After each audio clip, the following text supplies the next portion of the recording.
First things are budget and tax rate. The city's budget is typically adopted in August or September for a fiscal year that begins in October. There are public hearings required to consider the budget before it's voted on. You must take some action at the end of each public hearing on the budget. The budget must be adopted before you adopt a tax rate. The preliminary budget is to be filed with the city secretary and posted on the city website, and the final adopted budget is then to be posted on the city website, all by Local Government Code Chapter 102. The city manager and the finance director, with input from the department heads, create an annual budget. There may be a series of workshops. Members of the governing body are encouraged to participate to whatever extent that you all are comfortable and interested. The council sets the direction for the city. The city manager, through the budget and other things, helps implement that vision for the city. So the budget is a key factor in that because you got to find the money to do most of the things you all want to do. And so that's part of the whole process. The annual tax rate is set after the budget is adopted, but it's essentially determined during the budget process. The legislature in 2019 adopted Senate Bill number 2 that changed the whole methodology, the whole approach, and the whole terminology used in setting a municipal budget. Significant changes to the rate setting process and limiting the amount of a tax increase that a city could make without a vote, without an election of the public. The old law allowed a city to increase its maintenance and operations tax rate, what it takes to run the city, by 8% without an election. The new law changes 8% to 3.5% with certain adjustments possible for cities the size of Kirby that could give you a little bit more room in them. The tax rate for the city of Kirby is composed of 2 parts. This maintenance and operation rate, which is the cost to run the city, and a debt rate, the amount of tax money that has to be raised to pay debt. The city has bonds that it's issued for public improvements.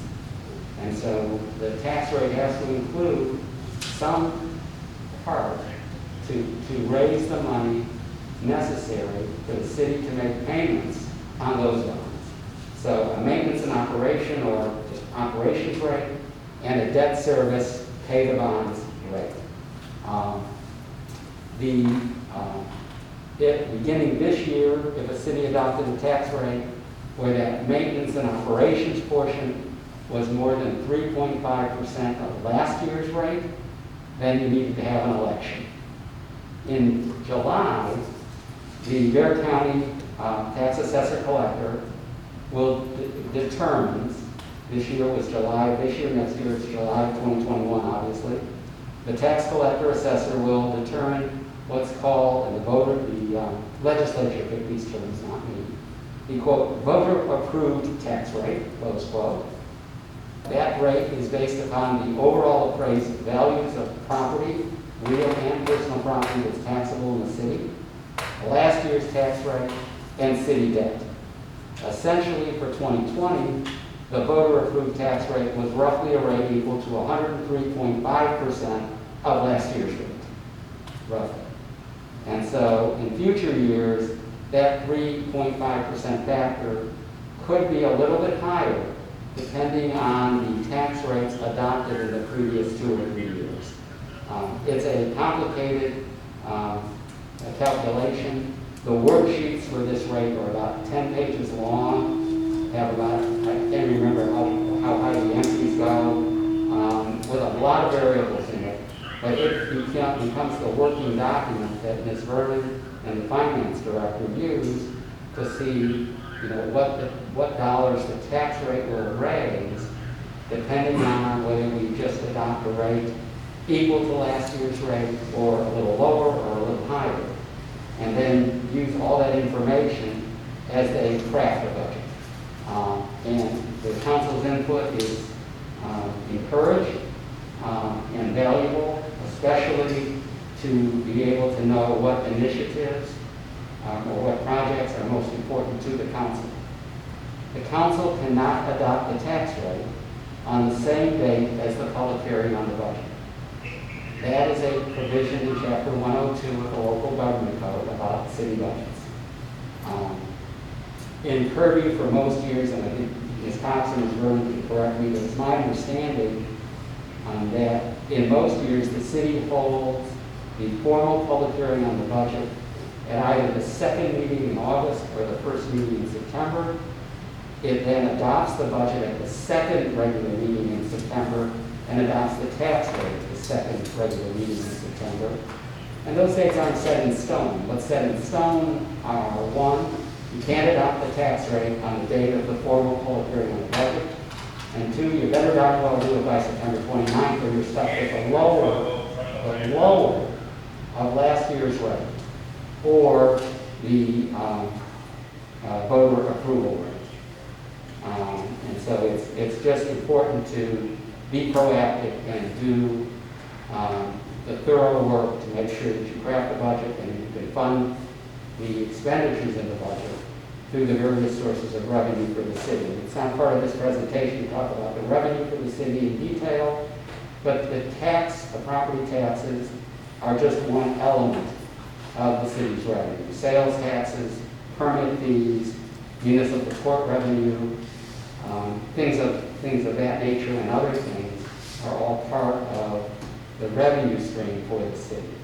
Maybe we should ask the finance director to go over and talk about that sometime. And just a footnote for us, our charter says that we must adopt our budget by September 27th of every year. So we typically do it the second reading, the second meeting, unless our second meeting falls on or past the 27th, then we may have a special meeting the week before, because we don't want to get in a situation where, let's say, we didn't have a quorum that day and we're past our deadline. And the information is added to the website each time to under the city administration tab. So the budgets last year, fiscal year, proposed budget, final budget, all of that is posted on our website. Great. And they did add, the state legislature last year added some additional documents that you have to post now also. So our tax rate ordinance is there as well. I think you had to add one more additional fiscal year or past fiscal year of your budget. So there were several items that they required. And most of them we already had. And it's still there. It is still there. Yes. Okay, so other critical actions. We talked about budget and tax rate. Annual audit. City has to have an audit done by an outside CPA audit firm. For many years, that firm has been Armstrong and Vaughan. They are the firm that a lot of local governments use. They have a lot of local government auditing experience. The key person at that firm now is Debbie Frazier, and I think Debbie is the one who has presented and done the Kirby audit for several years. That is an audit presentation that the timing is a little variable, but I would say late spring usually. It's usually late February, early March. Okay, so a little before spring. And that's and our audit actually starts Monday. Okay. So the auditor is here and does the preliminary work, and the audit is done significantly in tandem with your finance director and with the city manager. And then the audit is presented to the governing body. My recommendation is the governing bodies do not approve an audit. Governing bodies accept an audit.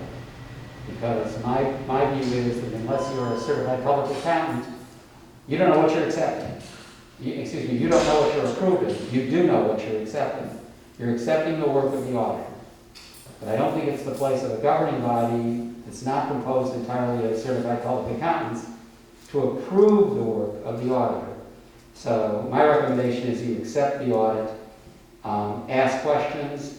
Usually the auditor will make a summary presentation that varies from city to city, from anywhere to from 10 minutes in a city where they really tell the auditor, say as little as possible. And I've seen those presentations go for 45 minutes in other cities.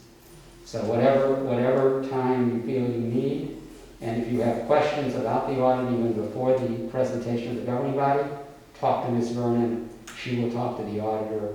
We will get you information so that you'll have a more informed idea of what's going on.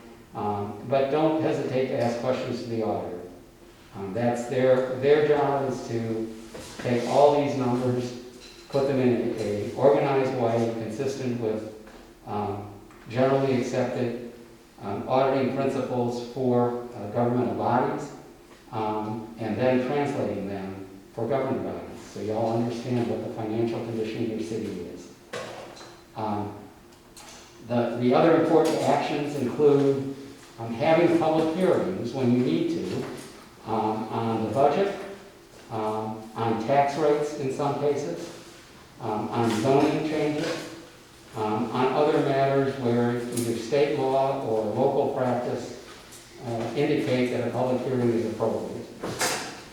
You'll also be getting periodic reports on city investments, be able to ask questions about where city dollars are being invested, and you'll be getting updates on city construction and public works matters. I know the mayor would love not to have updates on those, because the mayor would love, like I think everyone in this room, would love for them to go as smoothly as they're supposed to go, without any problems or any complaints. Doesn't work that way. It just doesn't work that way. So expect to hear your public works director at this podium whenever you have a major construction project. It's important for you to hear these updates, even if everything is going fine, because invariably, when it doesn't go fine, the mayor and the city manager and maybe the others of you on the council are going to hear from your friends and neighbors. And it won't be thank you. It won't be thank you.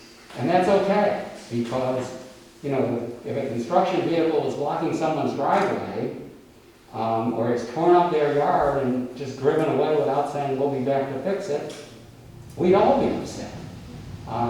But those updates are really more frequent now, and so I do put it on this list of expect to hear them pretty much on a regular basis.